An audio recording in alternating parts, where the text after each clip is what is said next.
Hello everybody here and welcome to Daybreak. Right now I've got a very good matchup for you here. We have Clarity playing as the blue Protoss and we have dTefel playing as the green Zerg. This is a match taken from the IEM last weekend, so I really hope you enjoyed this game.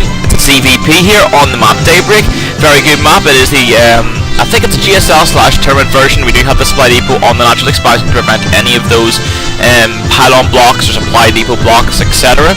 We have the normal probe coming down here at 9, probably going to be planning down that pylon at 9 supply, at the natural expansion to begin his Forge Fast Expand, or his Nexus first build.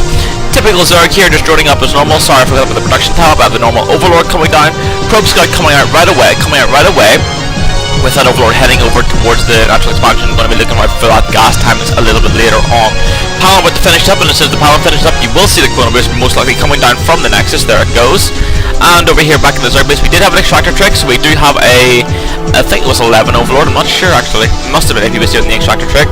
And just normal play coming from the Zerg. We'll see if he puts out that spawning pool first, or if he'll try for that fast expansion. And the pylon is complete. We're going to have to see if the Zerg player, the Protoss player puts down that Forge first, or will he go for the Nexus first. A lot of Protoss players at the minute have been favouring that Nexus first, just because you can get away with it as long as the Zerg goes for a pull anytime after 9. You should be okay. A little bit of probe harassment here. This is very annoying to deal with, and he does deny that mineral patch for a moment, but a second drone does get in there. Spawning pull now thrown down at a pretty standard time. They're not really much of a problem. No hatchery blocking yet, because as you can see by the mineral count here, the Zerg has no way to place that downline. Anyway, it does look like by the mineral count we do have our Nexus first coming around for Protoss, and the Zerg now wants to get his hatchery down approximately very shortly. You'll probably see if he can't get this down. Overlord starting in production. Yeah, there it is, because he knows he won't get that hatchery down, and that'll do that for that area for now. And next coming around first for Protoss, we're probably going to see a Forge coming down here in just about 2 seconds. Strangely not, he's delaying his Forge a little bit just to see what that Overlord's doing there. We will see a Forge coming down here at the ramp most likely. There it goes. Back over here at Zerg, we have a spawning pull up, no gas just yet, because the Zerg will just be mass droning out and getting some queens out. There's the first queen underway. The Overlord's just going to hang around here having a look at the natural expansion to see what he can see. Nothing really out of the ordinary with the Forge coming down there. Nothing really else coming out with the second pylon coming down, just to help building that wall. Chrono Boost building up a little bit, that's because most of the Chrono Boost will be thrown down on this Nexus down here, and potentially any upgrades that come out from the Protoss. Hatchery just coming up to the halfway mark here. We'll have to see what happens here in the south side. 2 lanes coming out here to get some scouting. Nothing really new, just the Queen still coming out, the drones coming out, and that photon cannon and the gateway has just been started there. Photon cannons are just used for that early defense in the game, just to stop any of these Zergs from getting past. The 2 lanes just running around here, making sure there's no probes or any sort of proxy pylons coming around. Very smart play there by the Zerg player. And the Overlord's just hanging around in the base, getting free scouting information until the Cybernetics core is completed.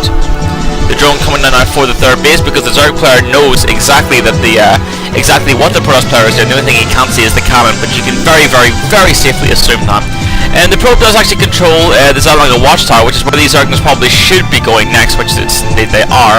And the Zerglings will be able to catch that probe eventually, as long as it does not go back to the base. But the probe now does want to go and see if this third base is down, which it will be able to confirm, because there's no way the Zerglings can catch up in time. Cybernetics core coming down there, making a nice little wall up there for Protoss. Still no upgrade just yet, but it's because the gas has just started accumulating for the Protoss player. We're actually seeing a lot of Chrono Boost going down on the main Nexus, which is quite funny, because usually you'll see most of the Chrono Boost be focused on this Nexus down here if there's only one single Chrono Boost being used. Just droning up for the Protoss player to have a look at the income tab right now. We have a 25 to 26, 1 drone lead for the Zerg player. Nothing really out of the ordinary there, since the Zerg is making nothing but drones at this point in the game.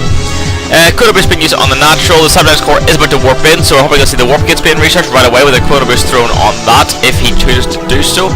And we may also get some sort of +1 timing. We'll see what happens with the next 100 gas that gets spent. Will we have +1 coming from the Forge? No, we will not. We will have nothing spent with the gas just yet, so maybe see some sort of tech play coming out. We do have that pylon coming down in the main just to help build those buildings, and later on build those buildings. And the cannon is now focusing down at supply depot, because why the hell not? Creep coming in here. No, actually no creep tumors coming out, just the creep spreading from the natural, and the third coming around now. We have lots of drones in production. We have 4 drones in production. Have a look at the income tab again. We have 35 to 35. So the Protoss players did a really good job with those Chrono Boosts, keeping up with that drone production from the Zerg player. I'm very interested to see how this map turned out. A bit of a skirmish here in the middle. Protoss does gain control of his watchtower and will most likely be able to take the other one. Just denying that vision from the Zerg player makes the Zerg player very uncomfortable. We have the gas geysers, drones going into the gas geysers right there, and we have 3 gas total coming out from Zerg. No evolution chambers and no form of tech just yet. I'm not even sure he has speed research. No, he does not, so he may have some sort of very quick layer play. We'll see what happens with the first 100 gas. Where will it go for the Zerg player? We have the layer coming out, 7-minute layer, pretty standard there. Probably going to go into some sort of roach play, or possibly mutas on this map. Mutas are quite strong, but for mutas you will normally have a second gas here, and you do see that roach swarm being thrown down. Where is it? There it is. And we do have another spine crawler coming down as well. I'm not sure whether it is in the natural expand or the third base, just to keep it safe from any potential harassment there. We'll have a line chasing with the stalker. The stalker will always outrun the lings until they have speed. Now we do have 3 gateways coming down, bringing us up to a total of 4 plus the robotics facility, so we could see some sort of immortal play here. Observer always coming out first. That's the most important thing for us to get that vision. So a lot of Protosses actually will build more than one observer just to get that extra vision on the map and scout for potential what would you call it?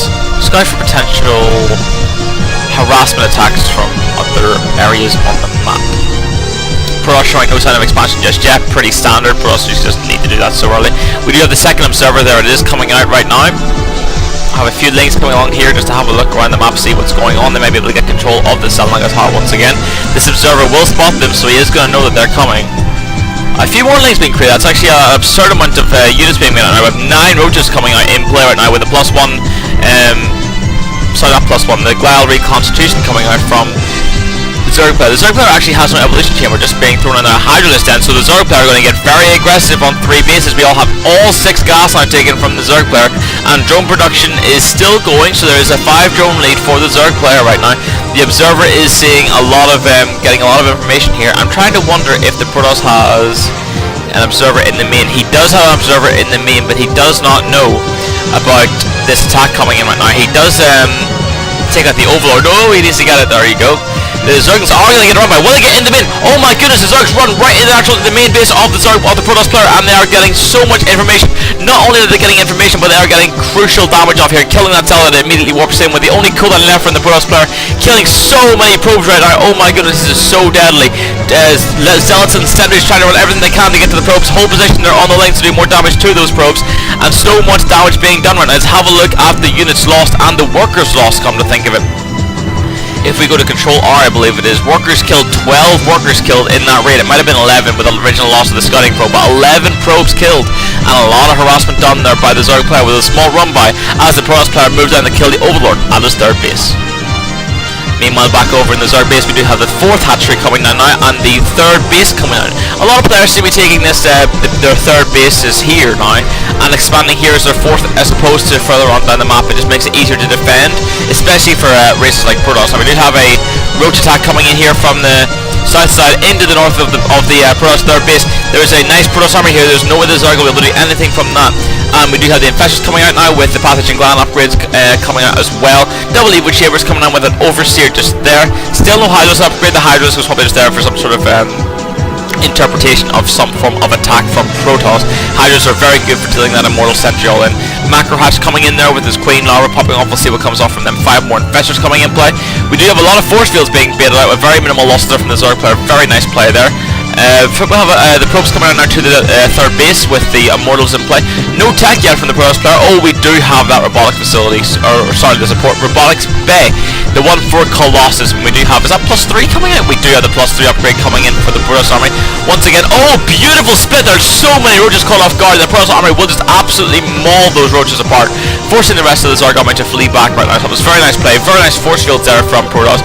However, the main threat on the battlefield is still these Infestors who are now moving on the 4th base of the Zerg player. Roaches now coming back to regroup with the Infestors. The Infestors are going to be so potent right now in dealing with this Protoss army. The Protoss has no Colossus out yet. He has just started external thermal lance, and we do have a very nifty attack coming here from the Zerg player. We do have the cannon side being thrown down. However, will the Protoss player be able to survive this attack? His army is very well clumped. He doesn't have many force fields left compared to what he could have. It doesn't look like the Zerg's going to be that aggressive. The Observer does actually see this, however. Protoss has been very smart. Oh, he does cancel there for some reason, but he rebuilds that necklace right away. I'm not sure why that happened, but the Lings are going to come in. Most likely going to be able to deny this. There's no way he can save that. Will he get the cancel off in time? Yes, he does.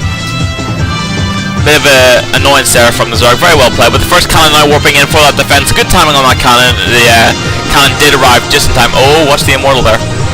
Now with this Roach Infestor Ling army, is going to be very, very good against this army, the Protoss army, with the Zealots, Sentry, Immortal, and Stalkers. However, the first Colossus has just arrived on the field by the looks of it. I can't actually see where it is.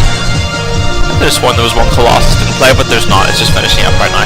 Observers being crucial for information at this point. This observer should be over maybe just a little bit, just to see that fog of war there. And let's have a look. Do we have 13 Corruptors in play coming down now from the Zerg player, and the Templar Archive is being warped in from the Protoss, so we're going to have some Archon play as well, and maybe some Psionic Storm, which would be very good for dealing with these Infestors and those feedback. But the Infestors do have the same range. Oh, there's that Colossus hanging over here at the fourth base, just doing a bit of defense there.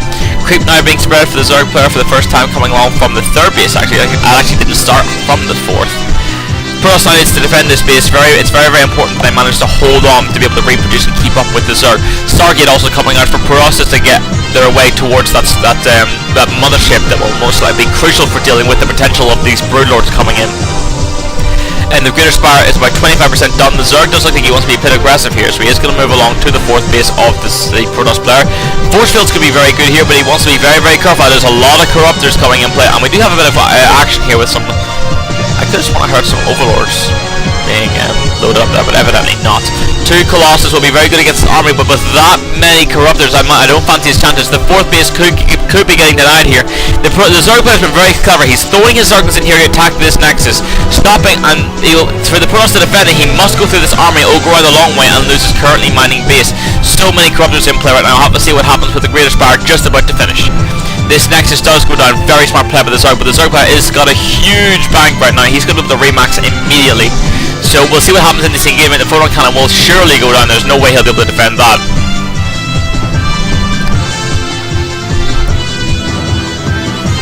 And we have the engagement right here with the Corruptors focusing on those Colossus. Still no corruption, but why the hell? You don't even need it. Beautiful force fields there, been able to hold out the Infestors for as long as they can, but the Vulnerable does actually stack on those units, and the 2 Colossus do go down very, very quickly to those Corruptors. The Corruptors should be evacuating right now, because they're going to be morphed into Broodlords very, very shortly. With the Immortals being able to hold this off, the Protoss needs to counterattack right now, and the scary thing is there are 84 Lings in production right now, so many Zerglings. But these crucial Infestors could potentially go down if the Protoss player can get a blink, but he doesn't have blink, but the Infestors are going to go down anyway, which is really, really good. So many Broodlords warping in, and if he had blink, he could be so aggressive here, but those force fields are just being used so much, and so many Zerglings coming in to clean this attack. If those Zerglings get in, the Protoss army will be absolutely swarmed and destroyed. There are just far too many Lings moving in there for that surround. So many expensive units, all those sentries going down. That is so expensive with those 9 Broodlords about to morph in right now. The Zerg player doesn't have many Corruptors. I don't even think he has a single Corruptor on the field. No, he does not. So this Colossus is going to be able to hold on for just a little bit to defend until these Broodlords get over. But the Protoss has no bank, and the Zerg player still has 3,000 minerals. And the Protoss player is doing so much he can to get this base held up. The mothership, the fleet beacon, has just started production, and those Broodlords are coming in right in for the third base of Protoss. Broodling's doing so much damage, actually taking out an Immortal right there potentially. He does not get it. However, these Broodlords are going to lay siege onto this base with so many Zerglings coming in right now. The reinforcements from the Zerg are just swarming in with Spine Claws and Zerglings and Infestors, and the Overlords even dropping Creep to rush with pushed up with Spine Claws here. So many Archons coming into the play right now, but it's really just not going to be it's not going to be able to stand up against the might of the Zerg army right now. The Zerg has just far too much in the Protoss third base, and it just looks like he's going to completely overrun the game right now with these Broodlords. The only saving grace right now is that the fleet beacon is about to finish just there now, and the mothership could start. But the person just does not have enough gas to start that mothership, and it does look like he is going to lose his third, and indeed he does. Forced to evacuate right away. The Infestors are getting a little bit greedy right here. He's going to lose all the Infestors that have energy on them. So not a bad play by the Protoss, but look how much Zerg does. Look at the reinforcements coming along the map right now. Look at the creep, and that is good game from the Zerg player.